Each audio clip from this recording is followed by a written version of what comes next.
Welcome to top news. Telangana ముఖ్యమంత్రి రేవంత్ రెడ్డితో Andhra Pradesh Congress committee అధ్యక్షులు వైఎస్ షర్మిల సమావేశమయ్యారు. హైదరాబాద్ లోని ఆయన నివాసంలో సోమవారం సాయంత్రం మర్యాదపూర్వకంగా భేటీ అయ్యారు. ఏపీపీసీసీ చీఫ్ గా బాధ్యతలు స్వీకరించిన అనంతరం షర్మిల తొలిసారి సీఎం రేవంత్ రెడ్డిని కలిశారు. ఇరువురి మధ్య తెలుగు రాష్ట్రాల రాజకీయాలకు సంబంధించిన అంశాలు చర్చకు వచ్చినట్టుగా తెలుస్తోంది. త్వరలో పార్లమెంట్ ఎన్నికలు ఉన్న నేపథ్యంలో వీరి భేటీకి ప్రాధాన్యత ఏర్పడింది. గతంలో తన కొడుకు రాజారెడ్డి పెళ్లికి ఆహ్వానించేందుకు షర్మిల ముఖ్యమంత్రి రేవంత్ రెడ్డిని కలిశారు.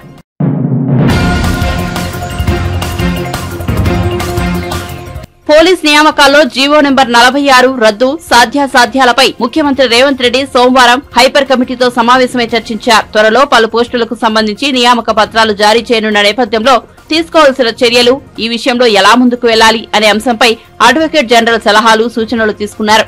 ఈ భేటీలో మంత్రి శ్రీధర్ బాబు, ఏజీ సుదర్శన్ రెడ్డి, అదనపు AG Ranjith Reddy, CS Shanthi Kumari, principal secretary Seshadri, intelligence chief Shivadhar Reddy తదితరులు పాల్గొన్నారు. రెవెన్యూ జిల్లాల జనాభా ప్రాతిపదికన టీఎస్ఎస్పీ పోస్టులు కేటాయిస్తే గ్రామీణ యువతకు అన్యాయం జరుగుతుందనే ఆందోళనలు ఉన్నాయి. కట్ ఆఫ్ మార్కు వ్యత్యాసంతో రాజధాని ప్రాంతానికి ఎక్కువగా ఉద్యోగాలు దక్కుతాయనే ఆందోళనలు నెలకొన్నాయి. అయితే టీఎస్ఎస్పీ రాష్ట్ర స్థాయి పోస్టులు కాబట్టి కట్ ఆఫ్ మార్కులు రాష్ట్ర స్థాయిలోనే పరిగణించాలనే డిమాండ్లు కూడా ఉన్నాయి. ఈ క్రమంలో టీఎస్ఎస్పీ నియామకంలో జీవో నెంబర్ 46ను మినహాయించాలనే విజ్ఞప్తులు ఉన్నాయి. కొత్త జిల్లాల మేరకు ఉద్యోగుల భర్తీ జరగాలని రాష్ట్రపతి ఉత్తర్వులు ఉన్నాయి. ఈ నేపథ్యంలో సీడీసీ అంశం తెరపైకి వచ్చింది. టీఎస్ఎస్పీ బెటాలియన్లు అన్ని జిల్లాలో లేకపోవడంతో పక్కపక్కనే ఉన్న 3-4 జిల్లాలను కలుపుతూ సీడీసీ క్యాడర్ను నిర్ణయించారు. ఈ ప్రాతిపదికన పోస్టులను కేటాయించేందుకు నాటి ప్రభుత్వం జీవో నెంబర్ 46ను జారీ చేసింది.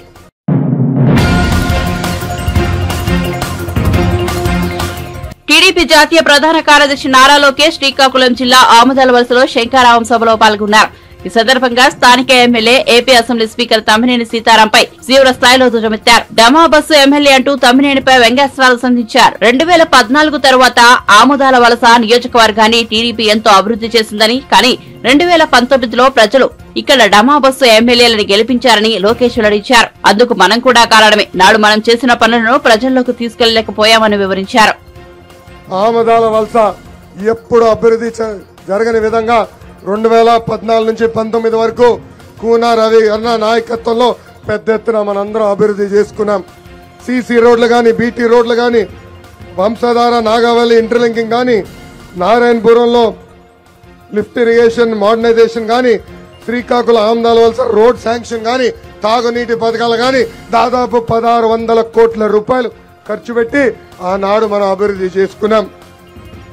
కానీ ప్రజలు ఏం చేశారు? ఒక డమా బస్సు ఎమ్మెల్యేని గెలిపించారు. దానికి కారణం మనం కూడా ఉన్నాం. మనం చేసిన మంచి పనులు ప్రజల్లోకి తీసుకెళ్ళలేదు. ఇప్పుడు ఆ అవకాశం వచ్చింది.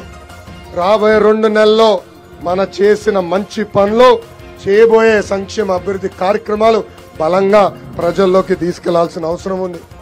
ఈ డమా బస్సు ఎమ్మెల్యే ఇంటర్వ్యూ నేను చూసా. ఆయన పదే ఒక మాట అంటున్నాడు. ఆయనకి రాజకీయ భిక్ష పెట్టింది అన్న ఎన్టీఆర్ అని.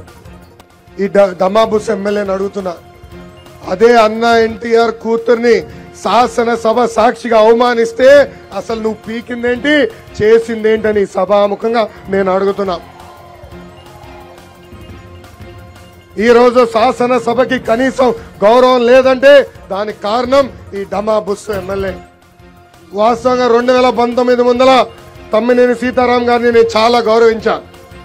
కానీ ఎప్పుడైతే శాసనసభ సాంప్రదాయాలు ఉల్లంఘించి ఏకంగా ప్రతిపక్ష నేతని శాసనసభ సాక్షిగా అవమానిస్తే పట్టించుకోలేదే, ఆ రోజే ఈయన గౌరవం పోగొట్టుకున్నాడని ఈ సభాముఖంగా ప్రజలందరికీ నేను తెలుపుతున్నా. ఈ డమా బస్సు ఎమ్మెల్యే అక్కడ ఉన్న కొండల రాజు ఉన్నాడు, పలాసాల ఎమ్మెల్యే. ఆయనతో పోటీ పడుతున్నాడు అవినీతిలో. ఎవరు ఊహించిన విధంగా 5 సంవత్సరాల్లో 1000 కోట్ల రూపాయలు ఈ డమా బస్సు ఎమ్మెల్యే సంపాదించాడు. ల్యాండ్, శాండ్, వైన్, ఈ మాఫియా అన్నిటికీ ఆముదాల వలస అడ్డాగా మార్చేశాడు ఈ డమా బస్సు ఎమ్మెల్యే. ఇప్పుడు ఏకంగా కాంట్రాక్టర్లను కూడా వేధించి కొడుకు పెళ్ళవుతే ₹1,30,00,000 వసూలు చేశాడు ఈ డమా బస్సు ఎమ్మెల్యే. కేవలం ఇసుకలో దాదాపు 300 కోట్ల రూపాయలు ఈ డమాబుస్ ఎమ్మెల్యే స్వా చేశాడు. ఇంకా వాలంటీర్ పోస్టులు, అంగన్వాడీ పోస్టులు, షిఫ్ట్ పోస్టులు కూడా సొంత కార్యకర్తలు కాదు కదా, ఎవడు ఎక్కువ డబ్బులు ఇస్తే వాళ్ళకి ఇచ్చాడు ఈ డమాబుస్ ఎమ్మెల్యే. ఏకంగా ఇంట్లో చిన్న తగాదాలుంటే రాండి మీ సమస్యలు పరిష్కరిస్తానని వాళ్ళ దగ్గర ఉన్న భూములు కూడా స్వా చేస్తున్నాడు ఈ డమాబుస్ ఎమ్మెల్యే. ఏకంగా మైనులు కూడా కొడుకు పేరు పైన రాయించుకున్నాడు ఈ డమాబుస్ ఎమ్మెల్యే. 100 ఎకరాలు ఆంధ్ర రాష్ట్ర వ్యాప్తంగా బలవంతంగా కొడుకు పేరు పైన రాయించుకున్నాడు ఈ డమాబుస్ ఎమ్మెల్యే. అన్న కోరిక మేరకు తప్పనిసరిగా మన ప్రభుత్వం వచ్చిన వెంటనే ఎంక్వైరీ చేస్తాం, వడ్డీతో సహా ప్రతిదీ కక్కిచ్చి ప్రజలకు ఇప్పించే బాధ్యత నేను తీసుకుంటానని ఈ సభాముఖంగా హామీ ఇస్తున్నా.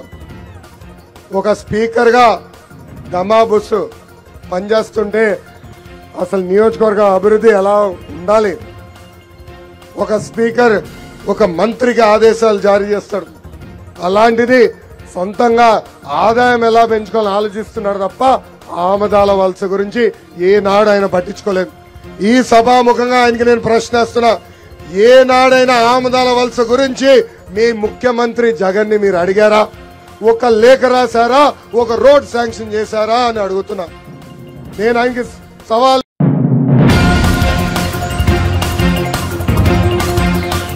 ఏపీలో టీడీపీ జనసేన కూటమితో బీజేపీ కూడా కలుస్తుందా లేదా అనేది చర్చనీయాంశంగా మారింది.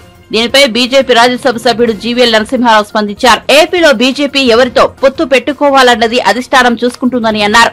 ఎన్నికలకు ఒంటరిగా వెళ్లాలా లేక భావ సారూప్యత ఉన్న పార్టీలలో వెళ్లాలా అనే దానిపై బీజేపీ హైకమాండ్ సరైన సమయంలో సరైన నిర్ణయం తీసుకుంటుందని తెలిపారు. రాష్ట్ర పార్టీ ఆలోచనలను తాము ఇప్పటికే అధిష్టానానికి తెలియజేశామని జీవీఎల్ వెల్లడించారు. బీజేపీని రాష్ట్రంలో బూత్ లెవెల్ వరకు తీసుకెళ్లడమే కార్యకర్తలుగా తమ లక్ష్యమని స్పష్టం చేశారు. ఏపీ రాజకీయాలపై బీజేపీ కేంద్ర ప్రభుత్వం దృష్టి సారించిందన్న అంశం సామాన్యులకు కూడా అర్థమైందని అన్నారు.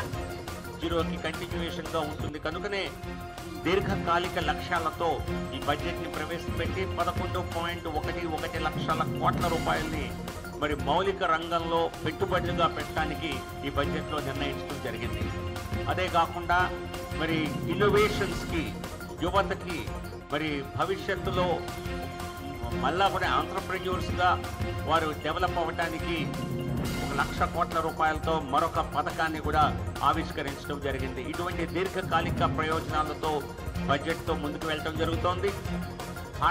వికసిత భారతదేశం, అభివృద్ధి చెందిన భారతదేశం మా లక్ష్యం అని ప్రధానమంత్రి నరేంద్ర మోదీ గారు దేశ ప్రజలందరికీ తెలియజేసిన నేపథ్యంలో అన్ని వర్గాలకి, కులాలు అంటే కేవలం మనం చెప్పుకునేటువంటి కుల వ్యవస్థ కాదు, 4 కులాలు నాకు ప్రాధాన్యమైనవి.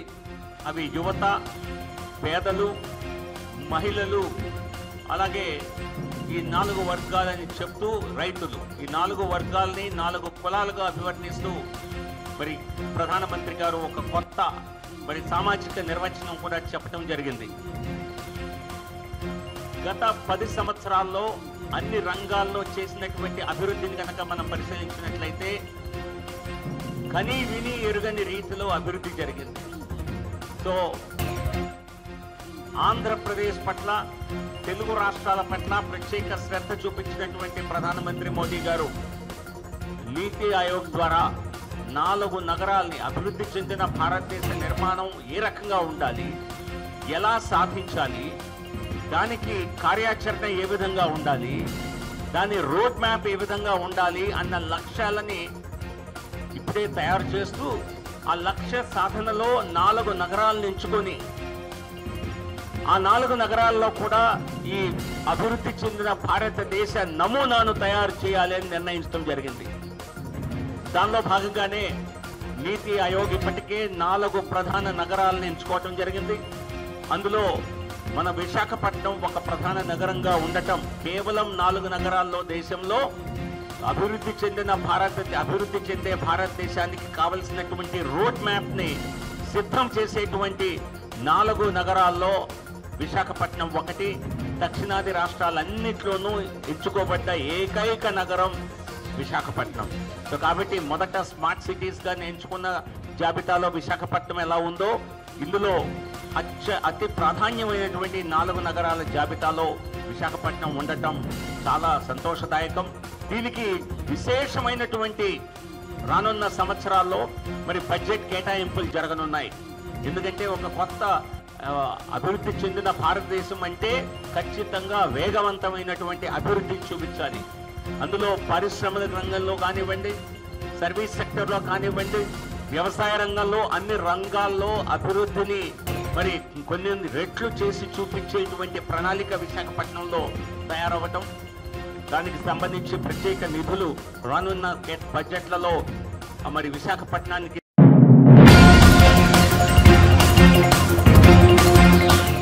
మాజీ మంత్రి బీఆర్ఎస్ సిద్దిపేట ఎమ్మెల్యే హరీష్ రావుపై మునుగోడు ఎమ్మెల్యే కోమిటిరెడ్డి రాజగోపాల్ రెడ్డి ఆసక్తికర వ్యాఖ్యలు చేశారు. హరీష్ రావు 26 మంది ఎమ్మెల్యేలతో కలిసి కాంగ్రెస్ పార్టీలోకి వస్తే కేబినెట్ లోకి తీసుకుని దేవాదాయ శాఖను అప్పగిస్తామని వ్యాఖ్యానించారు. ఈ సందర్భంగా హరీష్ రావుపై ప్రశంసలు కురిపించారు. ఆయనది రైట్ పర్సన్, ఇండ్రాంగ్ పార్టీ అని వ్యాఖ్యానించారు. శాసనసభ లాబీలో ఆయన మీడియాతో పిచ్చిపాటిగా మాట్లాడారు. ప్రజలు ఎవరూ అంత తొందరగా బీఆర్ఎస్ ను నమ్మరన్నారు.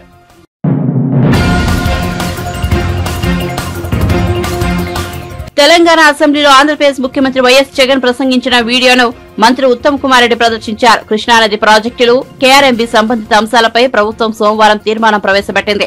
Uttam Kumar Reddy power point presentation ఇచ్చారు. మంత్రి మాట్లాడుతూ కేసీఆర్, జగన్ గంటల తరబడి మాట్లాడుకున్నారని, కలిసి బిర్యానీ తిన్నారని, కేసీఆర్ చాలా గొప్పవారని, ఏపీ అసెంబ్లీలో జగన్ పొగిడారని గుర్తు చేశారు. తెలంగాణ జలాలు కేసీఆర్ మనకు ఇస్తున్నారని స్వయంగా జగన్ చెప్పారంటూ ఇందుకు సంబంధించిన వీడియోను తెలంగాణ అసెంబ్లీలో ప్రదర్శించారు. ఈ వీడియోలో జగన్ ఏపీ అసెంబ్లీలో మాట్లాడుతున్నట్లుగా ఉంది. కేసీఆర్ ను జగన్ ప్రశ్నించారు. తెలంగాణ రాష్ట్రం నుంచి మనం నీళ్లు తీసుకోవడానికి కేసీఆర్ అంగీకరించారని జగన్ అందులో పేర్కొన్నారు. 8 జిల్లాల అధ్యక్ష, రాయలసీమకు సంబంధించిన 4 జిల్లాలు, ప్రకాశం, నెల్లూరు, తెలంగాణ నుంచి కిందికి వాళ్ళు నీళ్లు వదిలితేటప్పటి నుంచి మనకు రాని పరిస్థితి అధ్యక్ష ఇవాళ. ఆ పరిస్థితి ఈ రోజు ఉంది కాబట్టి కేసీఆర్ గారు ఒక అడుగు ముందుకు వేసి మెగ్నానిమిటీ చూపించాడు.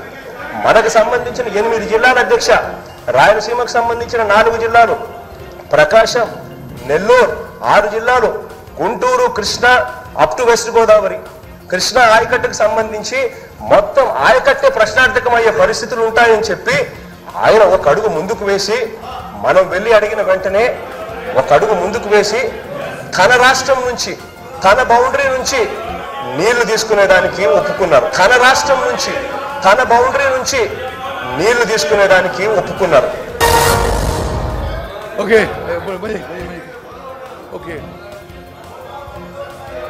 తెలంగాణ శాసనసభ గౌరవ సభ్యులందరికీ నేను మనవి చేసేదంటే, ఆ వీడియోలో ఆంధ్రప్రదేశ్ ముఖ్యమంత్రి గౌరవ జగన్మోహన్ రెడ్డి గారు తెలంగాణ ముఖ్యమంత్రి, ఆనాటి ముఖ్యమంత్రి కేసీఆర్ గారికి ధన్యవాదాలు చెప్తున్నాడు.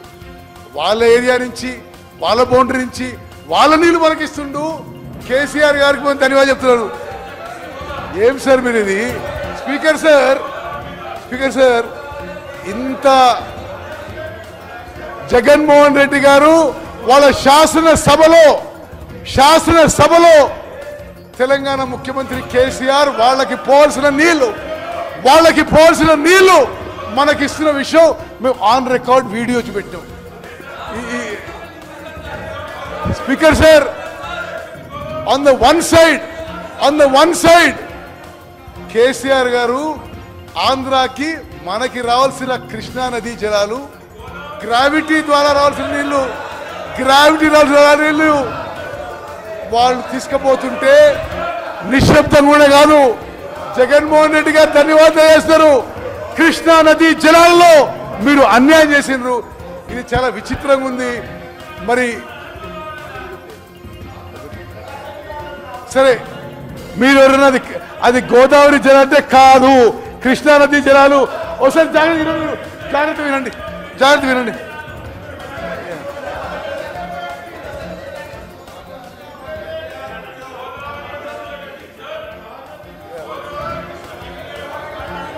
తెలంగాణ నుంచి కిందికి వాళ్ళు నీళ్లు వదిలితే మనకు రాని పరిస్థితి అధ్యక్ష. ఆ పరిస్థితి ఈ రోజు ఉంది కాబట్టి కేసీఆర్ గారు ఒక అడుగు ముందుకు వేసి చూపించాడు. మనకు సంబంధించి కేసీఆర్ గారు అడుగు ముందుకేసి మెగ్నానిమస్ గా తెలంగాణ నీళ్లు మనకిస్తుండు అని ధన్యవాదాలు చెప్తున్నాడు.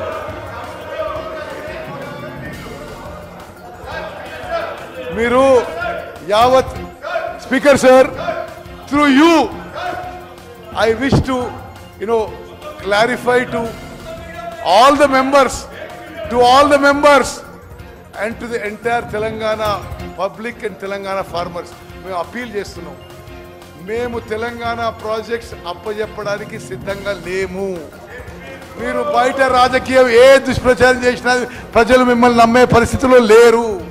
మీరు నల్గొండలో సభ పెట్టుకోండి, ఎక్కడ సభ పెట్టుకోండి, చేసిన తెలంగాణకు చేసిన అన్యాయం కృష్ణా నదీ జలాలు మీరు మోసం చేసినరు. కృష్ణా రివర్ వాటర్స్ ఆంధ్రప్రదేశ్ దొంగలిస్తే మీరు కోఆపరేట్ చేసినరు. మీరు నల్గొండ పోయే ముందు తెలంగాణ ప్రజల నుంచి కృష్ణా నదీ జలాల్లో మీరు మోసం చేసినందుకు, అన్యాయం చేసినందుకు క్షమాపణ కోరాలని చెప్పి డిమాండ్ చేస్తూ ముగిస్తున్నారు.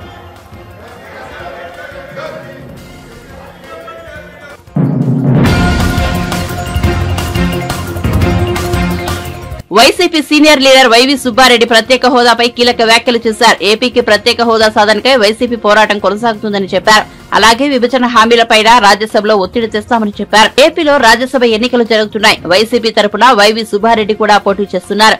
సోమవారం నామినేషన్ కూడా దాఖలు చేశారు. ఈ సందర్భంగా మాట్లాడిన ఆయన ప్రత్యేక హోదా సహా విభజన హామీల అమలుపై రాజ్యసభలో కేంద్రం మీద ఒత్తిడి తెస్తామన్నారు. అలాగే వైజాగ్ లో పరిపాలన రాజధాని ఏర్పాటు చేసేంత వరకు ఉమ్మడి రాజధానిగా హైదరాబాద్ అంశంపై కేంద్రంతో చర్చిస్తామని అన్నారు. ఈ రోజు రాజ్యసభ ఎన్నికలకు నామినేషన్ వేయటం ఇప్పుడే కాదు, గత 2 దఫాలుగా వైఎస్ఆర్ కాంగ్రెస్ పార్టీ అధికారంలోకి వచ్చినప్పటి నుంచి ఇప్పటి వరకు జరిగిన రాజ్యసభ ఎన్నికలు కానివ్వండి, రాష్ట్రంలో ఏ ఎన్నికలు జరుగుతున్నా కూడా గౌరవ ముఖ్యమంత్రి గారు ఒకటే, బీసీలకి దళితులకి అత్యధిక ప్రాధాన్యత ఇస్తూ చరిత్రలో ఎప్పుడూ లేని విధంగా గతంలో జరిగిన రాజ్యసభ ఎన్నికల్లో ఒక మత్స్యకారుని పార్లమెంటు మెట్లెక్కించిన ఘనత మన ముఖ్యమంత్రి జగన్మోహన్ రెడ్డి గారు. ఒక శక్తిబలిజ నాయకుడిని పార్లమెంటు మెట్లెక్కించిన ఘనత మన ముఖ్యమంత్రి జగన్మోహన్ రెడ్డి గారు. ఈరోజు ఒక దళిత నాయకుడిని, దళిత శాసనసభ్యుడిని, పార్టీకి ఫస్ట్ నుంచి అండగా నిలబడిన ఒక దళిత నాయకుడిని గొల్ల బాబురావు గారిని పార్లమెంటు మెట్లు ఎక్కించబోతున్న ఘనత కూడా గౌరవ ముఖ్యమంత్రి జగన్మోహన్ రెడ్డి గారు. తప్పకుండా ఏ విధంగా అయితే బీసీలకి, దళితులకి, మైనార్టీలకి, గిరిజనులకి అత్యధిక ప్రాధాన్యత ఇస్తూ పదవుల్లోనే కాదు అన్ని అభివృద్ధి సంక్షేమ పథకాల్లో కూడా ప్రాధాన్యత అత్యధిక శాతం మేలు చేసే విధంగా చేస్తున్న గౌరవ ముఖ్యమంత్రి గారు తప్పకుండా రాబోయే ఎలక్షన్స్లో, ఈ రాజ్యసభ ఎలక్షన్స్లో 3 అభ్యర్థులను కూడా మా నాయకుడి గౌరవ ముఖ్యమంత్రి ఇచ్చిన అవకాశం మీద తప్పకుండా విజయం సాధిస్తాము. ఎందుకంటే శాసనసభలో అత్యధిక శాతం శాసనసభ్యుల బలం మాకుంది. తప్పకుండా 3 రాజ్యసభ సభ్యులను కూడా ఈ జరగబో ఎన్నికల్లో తప్పకుండా విజయం సాధిస్తామని చెప్పి సందర్భంగా తెలియజేసుకుంటూ, అదేవిధంగా రాబోయే ఎన్నికల్లో కూడా తప్పకుండా రాష్ట్రం గత 5 సంవత్సరాల నుంచి ఏ విధంగా గౌరవ ముఖ్యమంత్రి గారు సంక్షేమ పథకాలని, అభివృద్ధి కార్యక్రమాలని అమలు చేస్తూ ముందుకు తీసుకుపోతూ ఉన్నారో అవన్నీ రాబోయే రోజుల్లో కూడా రాష్ట్ర వ్యాప్తంగా ప్రజలకి చెందాలి అంటే మళ్ళా ఈ రాష్ట్రానికి గౌరవ ముఖ్యమంత్రిగా జగన్మోహన్ రెడ్డి గారే కావాలి అని ఈ సంక్షేమ పథకాలు, ఈ అభివృద్ధి కార్యక్రమాలన్నీ పొందుతున్నాం ప్రజలంతా కోరుకుంటున్నారు. కాబట్టి తప్పకుండా రేపు జరగబో సార్వత్రిక ఎన్నికల్లో మళ్ళా ఈ రాష్ట్రానికి గౌరవ ముఖ్యమంత్రి జగన్మోహన్ రెడ్డి గారే ముఖ్యమంత్రి అవుతారు. ఆ విధంగా మేము కూడా మా పాత్ర రాష్ట్ర వ్యాప్తంగా అన్ని నియోజకవర్గాలు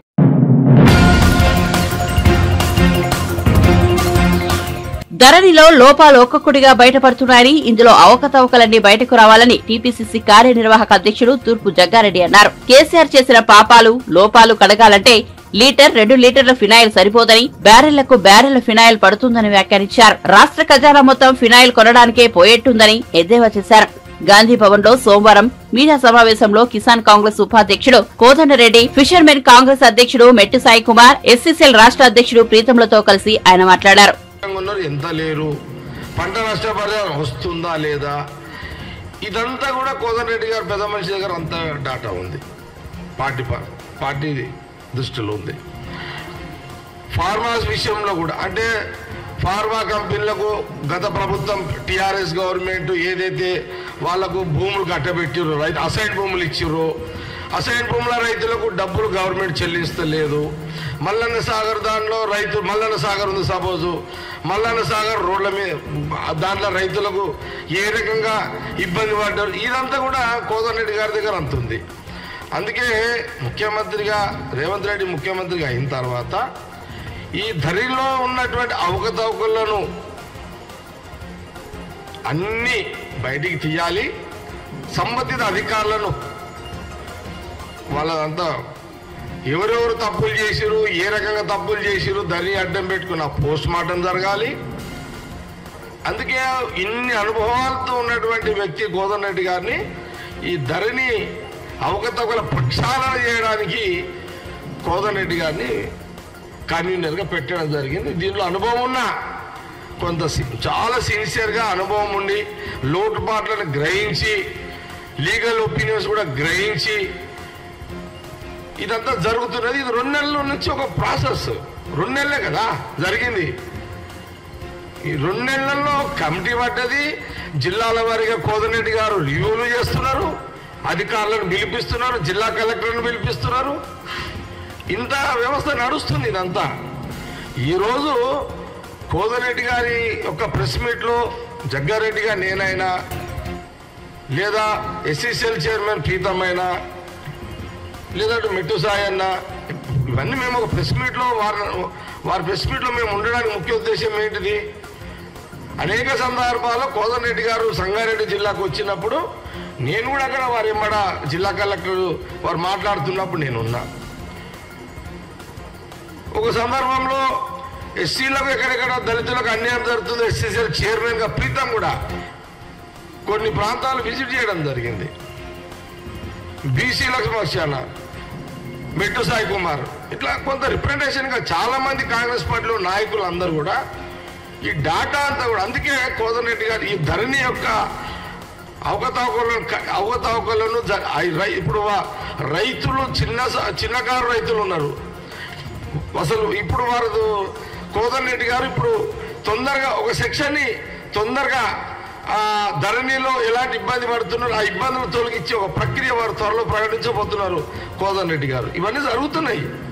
ఈరోజు మేము మీడియా ముందుకు రావడానికి కారణం ఏంటంటే కాంగ్రెస్ పార్టీ ప్రభుత్వం ఉంది, కానీ కోదండరెడ్డి గారు ధరణి కమిటీ కన్వీనర్గా కాంగ్రెస్ పార్టీ మేము ఏం చేస్తున్నామనే విషయాన్ని ముందుగా మేము ప్రజలకు తెలవాలి, అది మీడియా ద్వారా పోవాలి. కాబట్టి ఈ ప్రెస్ మీట్. కాబట్టి మేమంతా కడుగుడు ఆల్రెడీ నేనేం చెప్తున్నా, ఒక్క చిన్న 1 లీటర్ బాటిల్తో కంపు పోదు. కేసీఆర్ చేసిన పాపాలు, ఆ ప్రభుత్వం చేసిన పాపాలు, లోపాలు, అవకతవకలు, ఈ బ్యారెళ్ళ డబ్బుల ఫినాల్ కావాలి ఇప్పుడు మాకు. ఇదంతా సగం ఖజానా దానికే పోయేటట్టున్నది, వీళ్ళు కడగనికనే పోయేటట్టున్నది, అంతా ఫినాల్కే పోయేటట్టున్నది ఇలా కథ అంతా. కాబట్టి ఇది సీరియస్ మ్యాటర్, ఇది అంత ఈజీ మ్యాటర్ కాదు. భూమి మనిషి బతుకుతో లింక్ ఉన్న భూమి అంటే మనిషి భూమితోటే కదా లింక్. కాబట్టి ఏం అడుగుతున్నావు?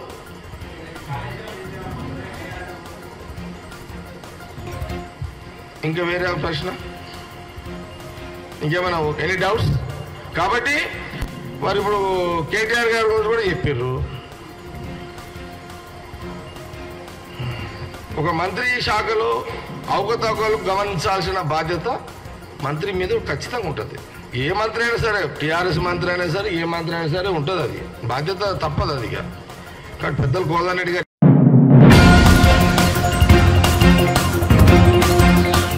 రాష్ట్ర తుది ఓటర్ల జాబితాలో పారదర్శకత లేదని మాజీ మంత్రి కెఎస్ జవహర్ ఆరోపించారు. ప్రజాప్రతినిధుల అండతో ప్రలోభాలకు లొంగి కొందరు అధికారులు లాగిన్ ఐడీలు ఇచ్చే స్థాయికి దిగజారని మండిపడ్డారు. అనంతపురం ఎస్పీ, డీఐజీ కొందరు కలెక్టర్లపై ఎందుకు చర్యలు చేపట్టలేదని నిలదీశారు. రాష్ట్రంలో జరిగే పరిణామాలపై తక్షణమే కేంద్ర ఎన్నికల సంఘం జోక్యం చేసుకోవాలని కోరారు. ఓటర్ల జాబితాలో అవకతవకలు, అధికారుల అండతో అక్రమాలకు పాల్పడుతున్న వైఎస్ఆర్సీపీ గుర్తింపు రద్దు చేయాలని డిమాండ్ చేశారు. ఆ వ్యవస్థల ద్వారా ఏ విధంగా లబ్ధి చేకూరాలి, లబ్ధి చేకూరే సందర్భంలో అధికారాన్ని ఏ విధంగా అస్త్రంగా ఉపయోగించుకోవాలని జగన్మోహన్ రెడ్డి చేస్తున్నటువంటి ప్రయత్నాలకి గతంలో ఆయన అక్రమార్జన, ఆయన సంపాదన, తండ్రి పదవిని అడ్డం పెట్టుకొని 1,00,000 కోట్ల రూపాయలుగా పైగా అక్రమార్జన చేసి షెల్ కంపెనీలు, సూట్ కేసు కంపెనీలు ఈ రాష్ట్రాల్లో పరిచయం చేసినటువంటి వ్యక్తి ఈరోజు ప్రజాస్వామ్యానికి ప్రాణప్రదంగా ఉన్నటువంటి ఎన్నికల్ని, ఆ ఎన్నికల్లో పాల్గొనేటటువంటి అధికారుల్ని, ఆ ఎన్నికల్లో పాల్గొని తమ నేతను ఎన్నుకునేటటువంటి ఓటర్లని ఏ విధంగా ప్రభావితం చేసి భయానకంగా లేదా లోబర్చుకొని ఏ విధంగా ఎన్నికల యొక్క వ్యవస్థని నిర్వీర్యం చేస్తున్నాడనేది అనేక సందర్భాల్లో మనం అందరం కూడా చూసాం. ఎందుకంటే ఎక్కడా లేని విధంగా, ఎందుకంటే అది ఒక మోడల్ లాగా జగన్మోహన్ రెడ్డిది ఏదైతే బిజినెస్ స్కూల్ ఏ విధంగా అతని అక్రమార్జన మీద ఒక రీసెర్చ్ చేసి అది ఒక పాఠంగా చెప్పినటువంటి పరిస్థితిలో పెట్టుకున్నటువంటి పరిస్థితి ఏ విధంగా ఉందో అదేవిధంగా ఓటర్ల లిస్టులో తనకు అనుకూలంగా ఏ విధంగా మార్చుకోవచ్చు, అధికారులను ఏ విధంగా ప్రభావితం చేయొచ్చు, ఎపిక్ కార్డులను సైతం ఐఏఎస్ ఆఫీసర్లు గిరీష్ లాంటి వాళ్ళ దగ్గర నుంచి లాగిన్ తీసుకొని 30,000 పైగా ఏ విధంగా డౌన్లోడ్ చేయొచ్చు అనేది ఒక మోడల్గా ఇండియాలోనే ఎన్నికల వ్యవస్థ వచ్చిన తర్వాత ఈ 75 సంవత్సరాల పైగా భారత స్వతంత్రం వచ్చిన తర్వాత ఈ స్వతంత్ర దేశంలో ఎవరూ చేయనటువంటి సాహసాన్ని, ఎవరు కూడా ఇలాంటివి కూడా చేయొచ్చా అని అనుకునే విధంగా ఉండేటటువంటి విషయాన్ని జగన్మోహన్ రెడ్డి చేసి చూపించినటువంటి పరిస్థితి ఈరోజు చూస్తూ ఉన్నాం. జగన్మోహన్ రెడ్డి ఆ రోజు తిరుపతి ఎన్నికల్లో 30,000 పైగా ఎపిక్ కార్డులని అధికారుల యొక్క లాగిన్ తీసుకొని డౌన్లోడ్ చేస్తే ఈరోజు పాపం అధికారులు భయానిక, ప్రలోభాలక, దేనికి లొంగి ఏ విధంగా పాడయ్యారు, ఈరోజు సస్పెండ్ అయ్యారంటే వాళ్ళ జీవితంలో సర్వీస్ మొత్తం కూడా కళంకితంగా ఉండేటటువంటి పరిస్థితి ఉంది. అంతేకాకుండా ఈరోజు అదే తిరుపతి నుంచి 30,000 ఏదైతే ఓటర్ లిస్టులని డౌన్లోడ్ చేసిన తర్వాత అక్కడ గురుమూర్తి అనేటటువంటి వ్యక్తిని గెలిపించిన తర్వాత అదే గురుమూర్తి తిరిగి ఈరోజు ఎమ్మెల్యేకి అక్కడ పోటీ చేస్తూ ఉన్నాడు. అక్కడ వ్యవస్థలు అనేది ఏ విధంగా మేనేజ్ చేయొచ్చు అనేది ఆయనకి తెలుసు. కానీ ఇది గురుమూర్తి కేవలం తెర ముందు ఒక తోలుబొమ్మ తప్ప ఆడిచ్చేదంతా పెద్దిరెడ్డి రామచంద్రారెడ్డి, అదేవిధంగా చెవిరెడ్డి భాస్కర్ రెడ్డి, ఆ తాడేపల్లి ప్యాలెస్లో ఉన్నటువంటి సజ్జల, ఈ ముగ్గురు రాష్ట్రంలో ఉన్నటువంటి వ్యవస్థలన్నింటినీ కూడా తోలుబొమ్మల్లాగా ఆడిస్తూ అధికారులు బలిపశువులు చేస్తూ ఉన్నారు. ఎస్ఐలు, సిఐలు అందరూ సస్పెండ్ అవుతూ ఉన్నారు. దీని మూలంగా ప్రధాన కారకులైనటువంటి ఐపీఎస్ ఆఫీసర్లు ఎందుకు సస్పెండ్ కావట్లా? ఈ సిఐలు మాత్రమే బాధ్యత లేదా ఎస్ఐలు మాత్రమే బాధ్యత? చిన్న చేపల్ని పట్టుకొని పెద్ద తిమింగలాలను ఎందుకు వదిలేస్తున్నారనేది పెద్ద సమస్యగా ఈరోజు రాష్ట్రంలో అందరం కూడా చూడాలి. అంతేకాదు, ఏదైతే ప్రధానంగా మనం రామ్ ప్రసాద్ మంగళగిరి నియోజకవర్గంలో ఓ తహసీల్దార్గా పనిచేసి ఈ స్కాముల్లో కానీ అనేక విధంగా ఆయనకి ఉన్నటువంటి సర్వీస్ అంతా కూడా ఏ విధంగా